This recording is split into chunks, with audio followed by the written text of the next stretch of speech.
Bom, são 8h44.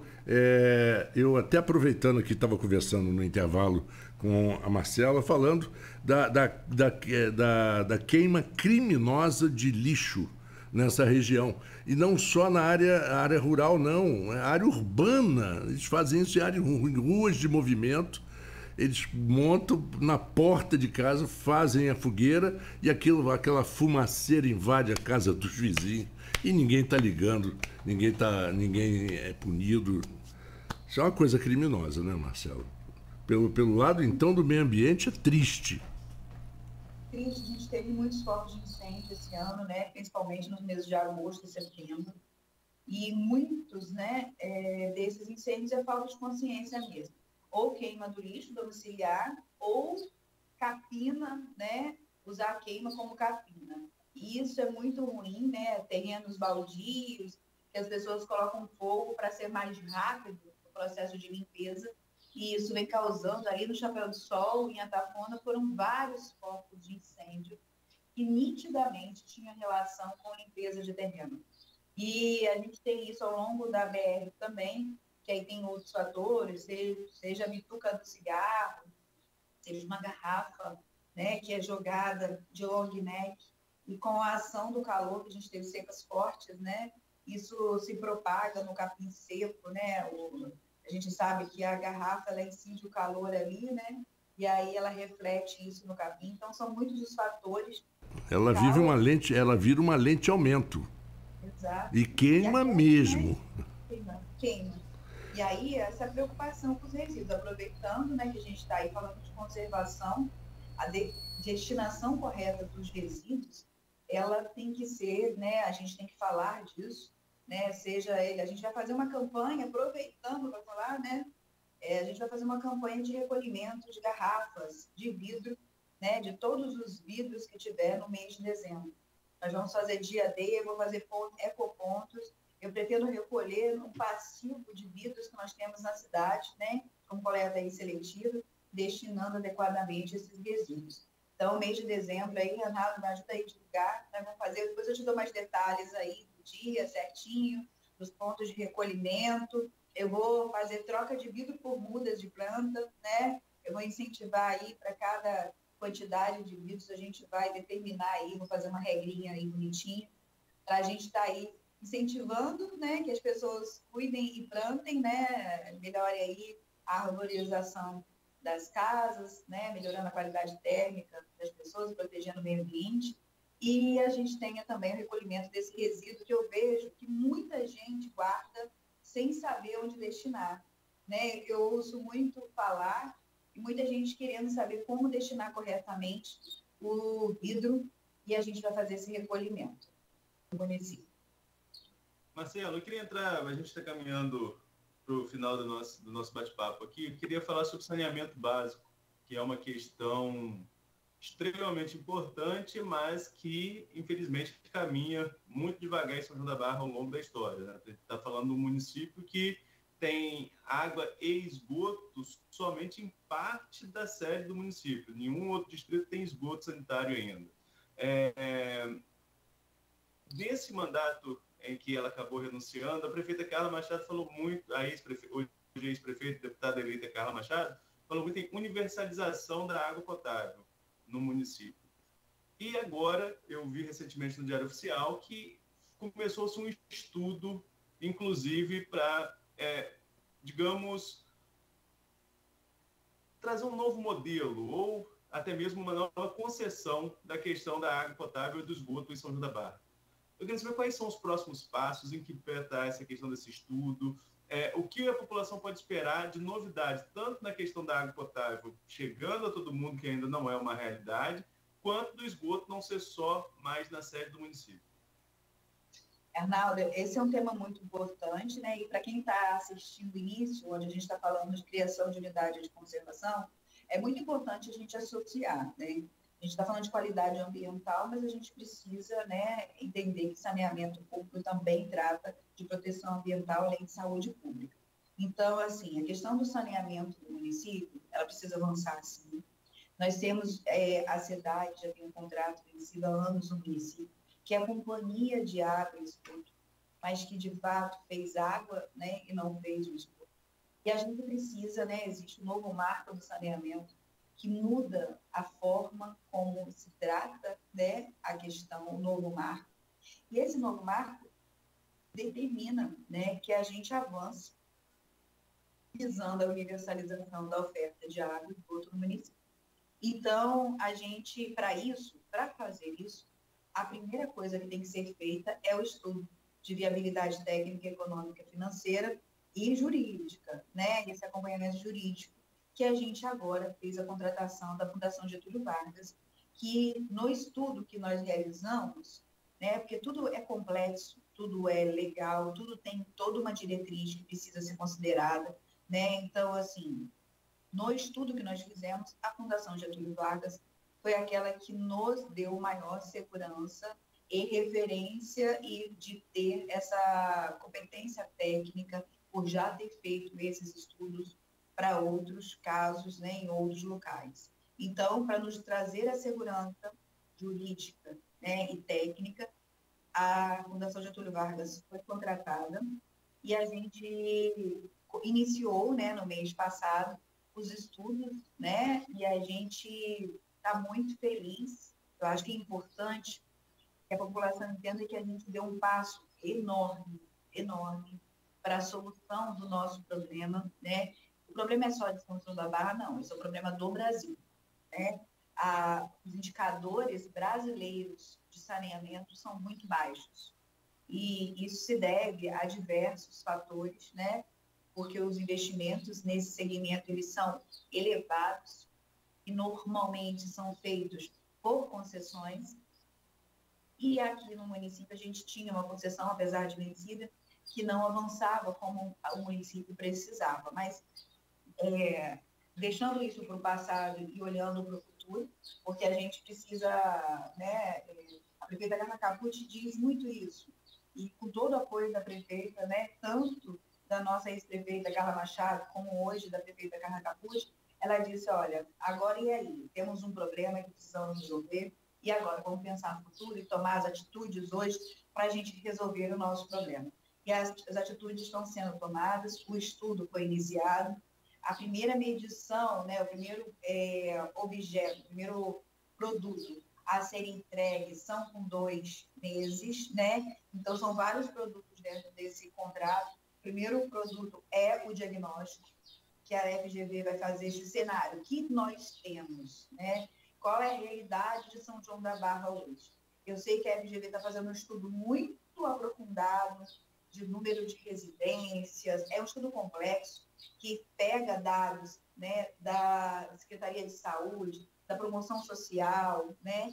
Então, esses dados, eles são cruzados para a gente ter indicadores, né? Porque quando a gente for fazer o diagnóstico, a gente tem que entender qual o perfil, qual é o tipo de morador, qual é o tipo de renda se tem no município, qual é a população beneficiada por programas sociais, porque a gente, depois, para definir as taxas e tarifas, a gente precisa ter esses indicadores para saber a quantidade de população de baixa renda que a gente vai ter que ter com tarifas mais reduzidas, a quantidade de comércios que a gente tem que ter com tarifas comerciais, a questão industrial, para definir o estudo de viabilidade econômica disso. A FGV tem uma expertise muito grande e eu tenho observado, a gente tem um grupo de trabalho, né? Nós montamos para acompanhar o estudo, onde a FGV tem demandado, né, os indicadores para poder fazer esse estudo aprofundado, que é muito importante. No final disso, a FGV também vai dar o suporte jurídico, então o trâmite durará 6 meses, né, o estudo, com a conclusão da modelagem econômica e técnica a ser empregada e a abertura de fato do trâmite aí licitatório, a modalidade que vai se dar, apontada pelos estudos, né? É importante dizer que a gente não tem nada definido, porque a gente está em fase de estudo, mas a modalidade que for concluída sendo a melhor e viável para o município, ela será fruto de um trâmite de concessão, e aí essa concessão a gente conclui que até outubro de 2023 a gente já tenha assinado a ordem de serviço, o termo de assinatura de nova concessão, onde os planos de metas para cada localidade de avançar o saneamento básico para cada localidade, quando que a água chega e o esgoto em cada bairro do município vai estar definido, e a população toda consciente disso. Isso é muito importante, e é importante ressaltar, eu tenho falado sobre isso, Arnaldo, que a população precisa se capacitar, porque a envergadura, a previsão, né, a estimativa que vai ser consolidada a partir dos estudos, é que o investimento seja na casa de 250 milhões em infraestrutura de saneamento básico no município para os próximos 10 anos. Então, se a gente vai investir 250 milhões em obras e serviços de saneamento básico, a gente também vai ter uma demanda de mão de obra para esse segmento muito grande. E não só na fase de construção e implementação disso, mas na fase de operação. Então, que as pessoas olhem para esses segmentos de saneamento básico como uma oportunidade de trabalho, que possa investir na qualificação profissional, né, muito grande aqui, que vai gerar muito emprego e renda e muito crescimento, né, já que a falta, né, da garantia de rede coletora de esgoto inviabiliza muitos negócios. E aí a gente vai ter ampliação de muitos negócios aqui na cidade com qualidade ambiental. Marcela, esse projeto prevê a utilização dessa estação que foi feita aqui no antigo Matadouro? Ela vai ser integrada, vai ser, enfim, inaugurada? Vai ser integrada, né? A gente já teve a visita técnica da FGV no município, eles já tiveram, os técnicos, já tiveram nas estruturas da SEDAI, nas estruturas do município, todas elas, né? Significa também, Arnaldo, que enquanto acontece esse processo, a gente não para nas obras, nas ações, né, de melhoria desse sistema. Então, por exemplo, estamos com um processo de fazer um poço em Bajuru, né, um poço de captação de água. Ele não para, eu não vou esperar uma nova concessão para isso acontecer. A gente tem o recursos da Funasa na casa de 10 milhões e meio para fazer rede e estação em Barcelos e rede na SEAB e Vila Esperança, em Andafona, que vai continuar em andamento, né? E quando se der a concessão, essas questões já estão avançadas para que a gente tenha um plano de investimento já para outras áreas, aumentando aí a questão da cobertura, né? E a tão sonhada universalidade da oferta. Então, a gente continua nesses avanços aí. E o poço da sede, né? Que a gente também captou recursos junto à GEVAP, a gente está em fase de elaboração do estudo, e no final do mês de novembro a gente vai ter o estudo hidrológico pronto para entregar à GEVAP para ela licitar a obra do poço ali em Nova São João da Barra.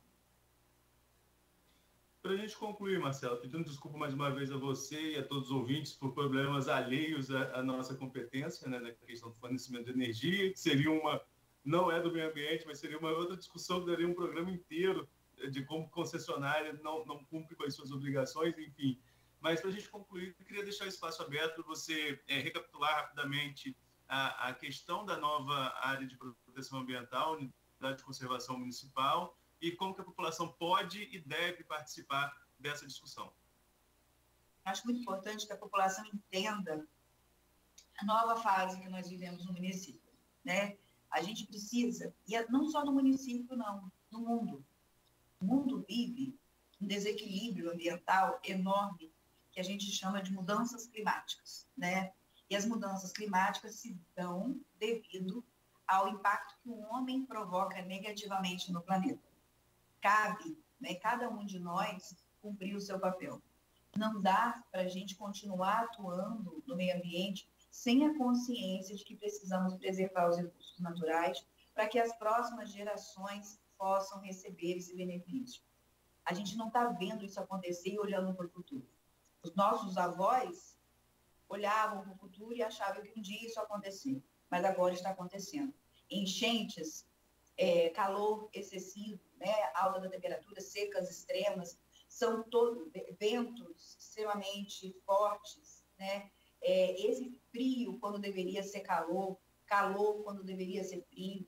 Esse desequilíbrio todo é ocasionado pela ação negativa do homem no planeta.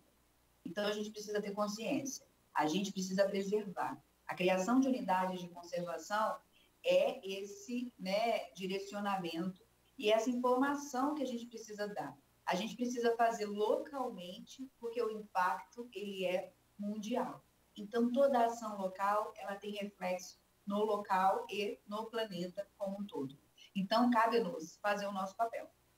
E nesse papel, cumprindo o nosso papel, né, a gente vem criando as unidades. E a gente não vem só criando no papel, não. A gente pretende implementar, recuperar, né, porque a gente precisa manter a qualidade da nossa água, a gente precisa manter a qualidade do nosso solo, os nossos agricultores precisam da água e do solo para produzir, os nossos pescadores precisam do recurso hídrico e dos pescados ali, né, sendo reproduzidos, e nada disso é feito sem proteção ambiental.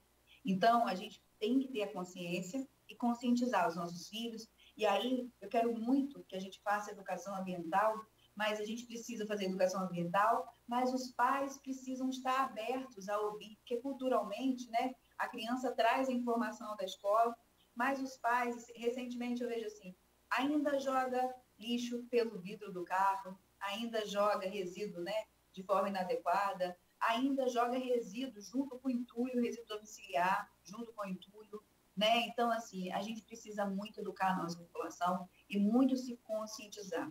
E não adianta a gente fazer aquele discurso bonito, né? A gente tem que dar o exemplo no dia a dia. Não é um discurso bonito para a televisão, não é um discurso bonito para a rede social, não é defender especificamente um tema.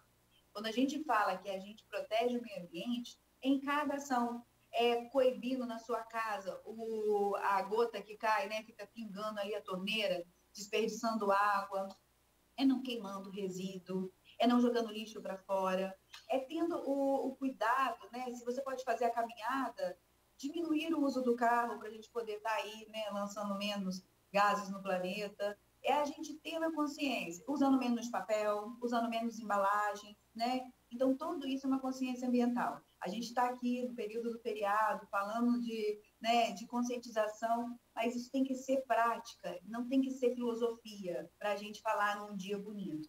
A gente precisa fazer isso todos os dias. E aí, contando com a população, para a gente proteger nossos ecossistemas, não só de São João da Barra, mas de toda a região, né? Mas que a gente foque aí, né?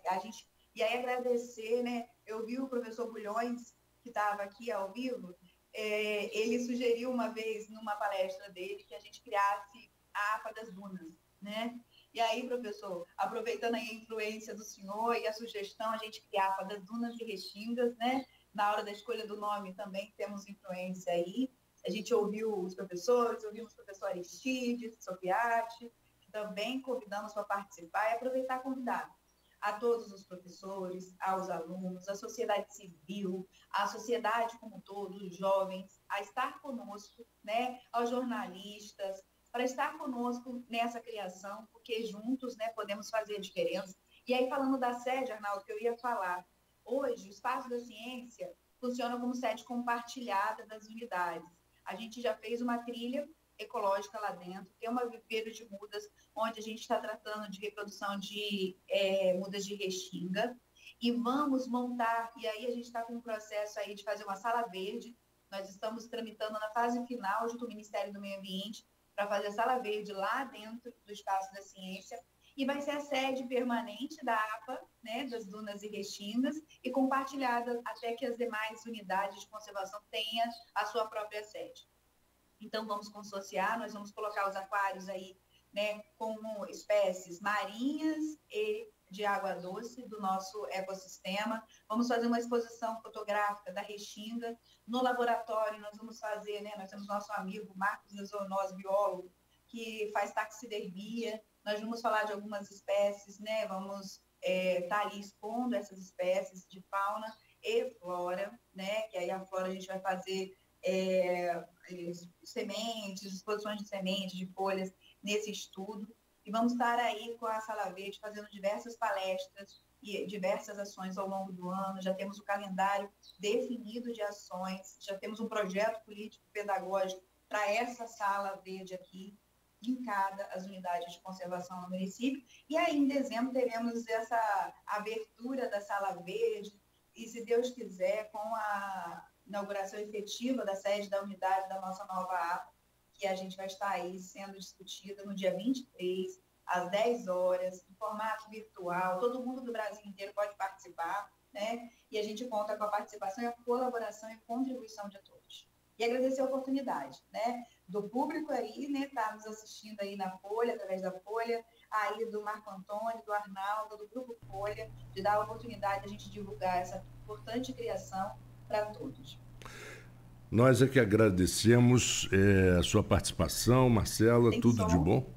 Ah, tá sem som para você, espera aí um pouquinho. Espera um pouquinho. Não, é porque tem que abrir o microfone interno. Porque você não ouve através da rádio. O ouvinte está ouvindo o que eu estou falando. Mas é que vocês, quando estão online, não ouvem através da rádio. De qualquer forma, Marcela, muito obrigado pela sua participação. Muito bem esclarecido. E Arnaldo também, desejando a vocês dois um bom feriado. Né?